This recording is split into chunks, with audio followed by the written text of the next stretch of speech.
भजन के बाद भोजन की बारी आती है, लेकिन यहाँ आज भोजन नहीं, भजन के बाद पहले ध्यान की बारी है।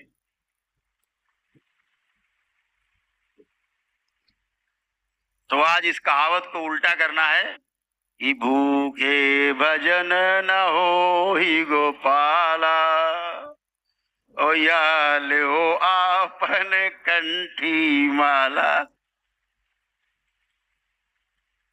तो आज उल्टा करना है कि भोजन बाद में, भजन हो गया पहले, भजन हो गया, ध्यान होगा, उसके बाद फिर सभी लोग भंडारा प्रसाद ग्रहण करेंगे। आज समापन दिवस है। समापन का अर्थ क्या है?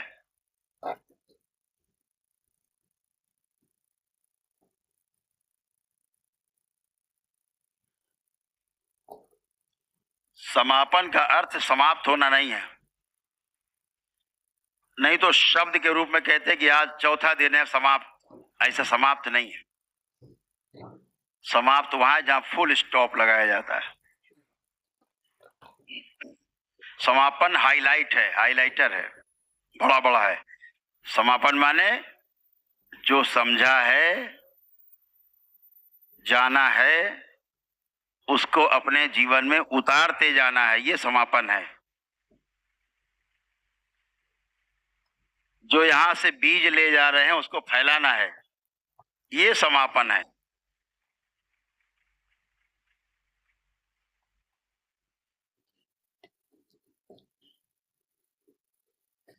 तो बाबा की बात को, माँ की बात को आगे बढ़ाना है, पूरे संसार में फैलाना है।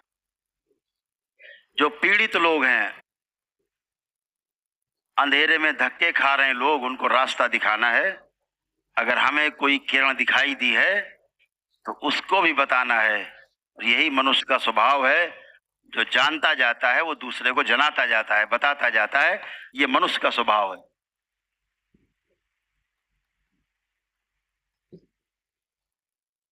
और ये खूबी, ये खूबसूरती महिलाओं में सबसे ज्यादा होती है। बात को फैलाने में महिलाओं से अच्छा कोई नहीं संसार में, माताओं से अच्छा कोई नहीं। आदमी पचा जाता है, बहुत चोर होता है। महिलाएं सब फैला देती हैं, और फैलो और फैलो, जाल डाल देती है, ले जाओ, आज नहीं कल फंसेगा तू। हमारे मोहल्ले में जहां हम रहते थे पहले बचपन में, एक बड़ी अम्मा थी, उनका नाम है बड़ी अम्मा था। हमें बहुत प्रेम करती थी, छोटे थे हम। उनकी गौशाला और डेयरी थी दूध की, तो हमारे लिए वो अक्सर 1.5-2 लीटर दूध अलग से ला के, और एक कुंडा बना तो उसे फंसा के ऊपर टांग देती थी, बिल्ली ना जाए, बिल्ली ना जाए। तो मेरे लिए रहता था, हमको बड़ा प्रेम करती। बड़ी अम्मा वाकई में बड़ी अम्मा थी। उनसे केवल एक बात बता दो, कह दो बड़ी अम्मा ये किसी को बताना नहीं। 1 घंटे बाद पूरे मोहल्ले की प्रमुख खबर वही होती थी, सबको पता हो जाता था। ये जरूरी था आखिरी में बड़ी अम्मा से कहना कि बड़ी अम्मा सब तो ठीक, तुमको बता दिया, अब किसी को तुम ना बताना। बस समझो बड़ी अम्मा 1 मिनट नहीं रुकती थी। और जिस घर में घुसती थी, मैंने सुना है उनको बताते हुए, ए बहुरिया आज सुनो का भा। कहे नहीं चाची, अरे आज फलाने का ऐसा ऐसा हो गया। अच्छा, लेकिन को उसे बतायो ना, ध्यान रखो। खुद भी बोलती थी और किसी से ना बताना। और फिर अगले घर में प्रवेश। ऐसे जब तक सब घर में नहीं हो आती थी, तब तक उनके पेट का पानी नहीं पचता था। तो माँ में ऐसी चोर है, काम चोर, बात चोर है, पचा जाते। माताएं नहीं पचाती, अपने दरबार की महिमा का गुणगान करती रहती हैं, सबसे सबसे करती रहती हैं। तो कहीं ना कहीं से पुण्य ले ही लेती हैं वो।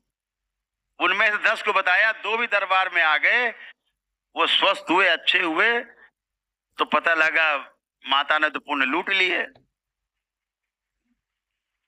यही व्यवस्था है। तो जरूर अपने दरबार के बारे में जरूर डिस्कस करें, प्रेम से करें।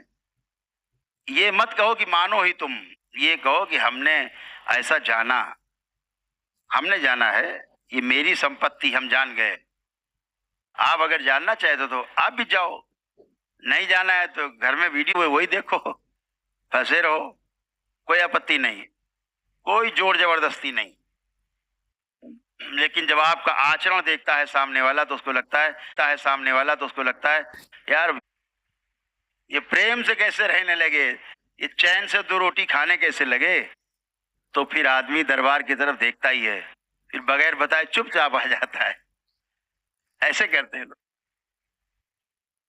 तो अपने पर भी ध्यान देना है, आसपास भी ध्यान देना है, चारों ओर ध्यान रखना है, अपने साथ साथ पूरी मानवता पर ध्यान रखना है, सबका कल्याण हो ऐसा भाव रखना है।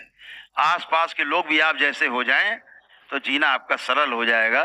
इस बात को हमेशा ध्यान रखो।